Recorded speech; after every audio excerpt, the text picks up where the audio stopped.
ஜெயம் தொலைக்காட்சி நேயர்களுக்கு வணக்கம். இயேசு கிறிஸ்துவின் இனிதான நாமத்தினால் உங்கள் அனைவருக்கும் அன்பின் வாழ்த்துக்கள்.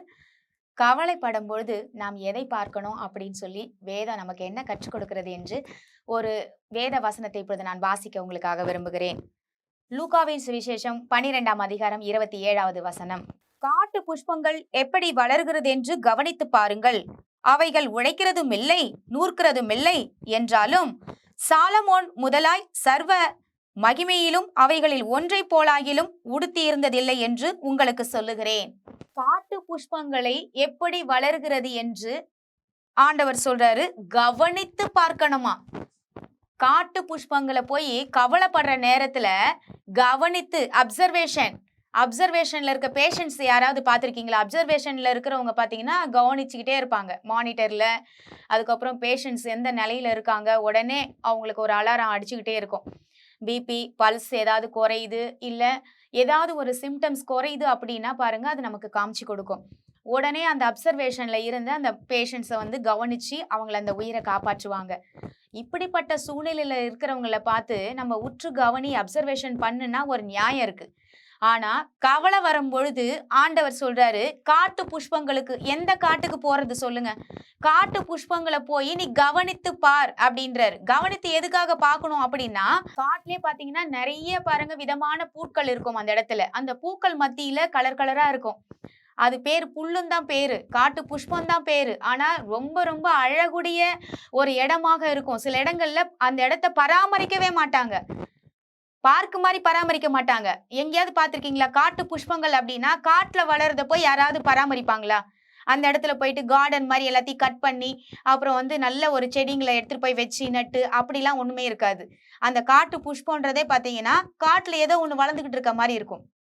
அப்படிப்பட்ட பூக்களை போய் புஷ்பங்களை நீ கவனித்து பார்க்கணுமா. எதுக்கு கவனித்து பார்க்கணும் அப்படின்னார்னா, அந்த காட்டுல இருக்கிற புஷ்பங்களை யாரும் கவனிக்கிறது இல்லை. அந்த புஷ்பங்கள் எப்படி வளர்கிறது, எவ்வளோ அழகா இருக்கு. அது வண்ணங்கள் பார்த்தீங்கன்னு வச்சுக்கோங்களேன், அவ்வளோ பியூட்டிஃபுல்லா இருக்கும். நீங்க வேணா போய் பாருங்க. நிச்சயமா நான் சொல்றேன், இன்னைய நாள்ல உங்களுக்கு ஒருவேளை ஒரு கவலை இருக்கும். நிச்சயமா நான் சொல்றேன், எல்லாருக்குமே ஒவ்வொரு கவலை இருக்குங்க. இந்த ஜெனரேஷன்ல சின்ன பிள்ளைகள் முதல் கொண்டு பெரியவங்க வரைக்கும் கவலைப்படாதவங்க யாருமே இருக்காது. இன்னைக்கு எது இருக்கோ இல்லையோ கவலை மட்டும் எல்லார்கிட்டயும் இருக்கு. ஆனா நீங்க போய் அந்த நேரத்துல காட்டு புஷ்பங்களை கவனிச்சு பாரு அப்படின்னா கோபம் வரும்.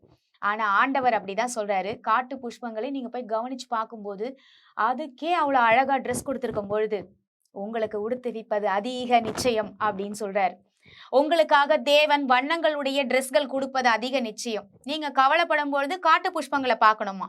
ஐயோ, இது வரைக்கும் என் பெண்ணுக்கு பாருங்க, என்னோட பொம்பளை குழந்தைக்கு நான் சேர்த்தே வைக்கல, இது வரைக்கும் நான் நகை எதுவுமே சேர்த்து வைக்கல, நான் பணம் சேர்த்து வைக்கல அப்படின்னு சொல்லி கவலைப்படுறவங்களுக்காக ஆண்டவர் பேசுறாரு. ஆண்டவர் என்ன சொல்றாரு? காகத்தை கவனிக்கணுமா. காகம் பாருங்க, அது விதைக்கிறதும் இல்லை, அது அறுக்கிறதும் இல்லையா, களஞ்சியங்கள்ல சேர்த்து வைக்கிறதும் இல்லையா. ஆனாலும் பாருங்க சந்தோஷமா வானத்துல பறக்குது. ஏன் பறக்குது? சந்தோஷமா ஹாப்பியா பறக்குது. நாளை சாப்பாட்டை பத்தி கவலைப்படாது. ஏன்னா ஆண்டவர் தினந்தோறும் பாருங்க அதுக்கு தேவையானதை போஷிக்க அவர் வல்லவராக இருக்கிறார்னு சொல்லி காகங்களுக்கு கூட அந்த ஞானத்தை கொடுத்திருக்கார். ஆனா தேவனுடைய சாயலாக படைக்கப்பட்ட மனிதர்களாகி நீங்களும் நானும் எதற்கு எடுத்தாலும் கவலை. எதுக்குங்க கவலைப்படணும்? கவலைப்படுறதுனால ஒரு முழ அளவை உங்க சரீர அளவை கூட்டவும் முடியாது, குறைக்கவும் முடியாதுன்னு வேதத்துல அழகா எழுதியிருக்காரு. அப்போ கவலைப்பட்டதுனால ஏதாவது வரப்போதா? இல்ல கவலைப்பட்டதுனால ஒரு 10 சவர நகை வரப்போதா?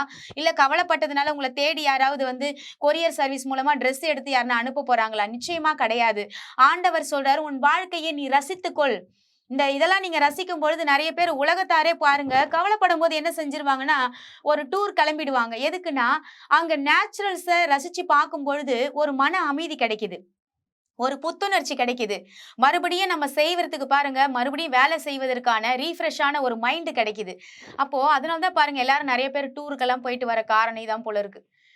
ஆண்டவர் சொன்ன வேத வசனத்தின் பிரகாரம் தான் ஜனங்க நிறைய பேர் வாழ்ந்துட்டு இருக்காங்க. ஆனா நம்ம ஆண்டவர் அறிஞ்சவங்க என்ன செய்யறோம் தெரியுமா? கவலை வந்துட்டா ஜபோன்ற பேர்ல போயிட்டு மூளையில எங்கேயாவது போய் உட்காந்துப்போம். உட்காந்துக்கிட்டு அங்கேயும் போய் அழுகதான் அழுவோம். ஆண்டவரே, என் வாழ்க்கை இப்படி ஆயிப்போச்சு, ஆண்டவரே அப்படி ஆயிப்போச்சு, என் வீட்டுல அரிசி இல்ல, பருப்பு இல்ல.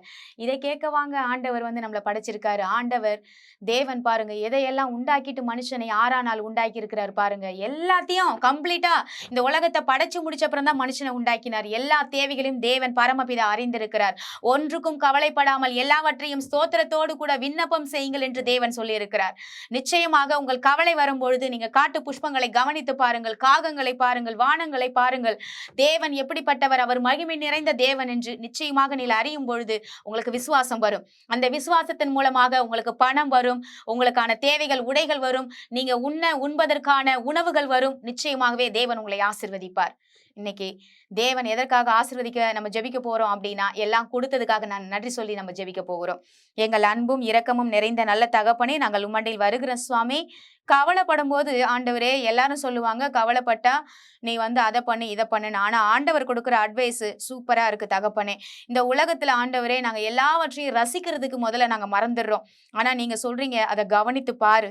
அதை கவனிக்கும் பொழுது உனக்காக ஒரு ஞானம் வரும். எப்படி ஞானம் வரும்னா, இந்த காட்டு புஷ்பங்களுக்கே இவ்விதமா கடவுள் செஞ்சா ஏன் எனக்கு செய்ய மாட்டாரு அப்படின்ற ஒரு எண்ணத்தை வரவைப்பதற்காக தான் தேவன் அதை கவனிக்க சொல்றீங்க நாங்க பார்க்கிறோம். நாங்க ஒருவேளை ஆண்டவரே, இந்த தொலைக்காட்சி பார்த்து கொண்டிருக்கிற ஒவ்வொரு நேயர்களுக்காக நாங்க ஜெபிக்கிறோம் சுவாமி. ஒவ்வொரு ஆண்டவரை மக்களுக்கு நீர் ஆண்டவரை போஷிக்கிற தேவன் என்று ஆண்டவரே இந்த வசனத்தின் மூலமாக எங்களுக்கு சொல்லி கொடுத்திருக்கிறீர். அதை நாங்கள் நம்பி விசுவாசித்து பெற்றுக்கொள்ள இந்த தொலைக்காட்சியில இருக்கிற ஆண்டவரே தொடர்ந்து கவனித்துக் கொண்டிருக்கிற மக்களுக்காக நாங்கள் ஜெபிக்கிறோம். ஒருவேளை உணவு உடை பற்றாக்குறையோடு வாழ்ந்து கொண்டிருக்கிற மக்கள் தேவன் இயேசுவின் நாமத்தினால அவர்கள் ஆண்டவரே காட்டு புஷ்பங்களை விட அவர்கள் ஆண்டவரை உயர்ந்தவர்கள் என்ற எண்ணத்தை தரும்படியாக நாங்கள் ஜெபித்து ஜீவனுள்ள ஆண்டவரே நல்ல பிதாவே ஆமேன். கர்த்தர் நம் அனைவரையும் ஆசீர்வதிப்பாராக. God bless you.